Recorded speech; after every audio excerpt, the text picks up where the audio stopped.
Ninja একাডেমিতে পড়ার সময় তার সাথে দেখা হয় কুশিনা উজুমাকির। একদম প্রথম দিন কুশিনাকে দেখেই মিনাতো ক্রাশ খেয়ে যায়। মিনাতোর এই লাভ স্টোরি নিয়ে আর পরে কথা বলছি। গেনের লাইফে মিনাতো ছিল মাস্টার জিরার স্টুডেন্ট। তার সাথে আরো দুজন ছিল, বাট তাদেরকে না জানলেও চলবে। তাদের দুজনের নাম আমি নিজেও জানি না। মিনাতো যেহেতু একদম ছোটবেলা থেকে অন্যান্য সবার থেকে এগিয়ে ছিল, তাই মিনাতোর উপর আমাদের মাস্টার জিরার একটা আলাদা রকম ভালোবাসা ছিল।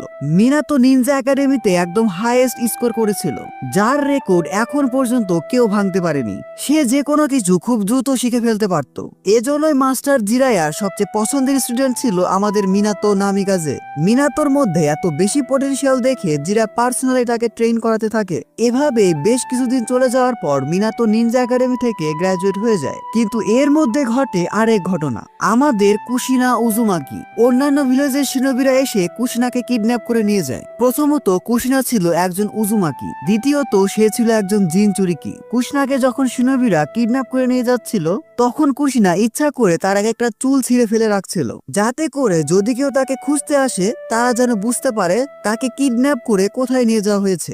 এদিকে এই চুলগুলোর উপর নজর পড়ে আমাদের মিনাতো নামিকাজের। মিনাতো বুঝতে পারে এ তো কুশিনারই চুল, কারণ নিনজা একাডেমিতে মিনাতো কুশিনার উপর ক্রাশ খেয়েছিল তার চুলের জন্যই। একজন পিওর উজুমাকি হওয়ার জন্য কুশিনার কাছে ছিল রেড হেয়ার, যার জন্য তাকে সহজে অন্যদের থেকে আলাদা করা যেত।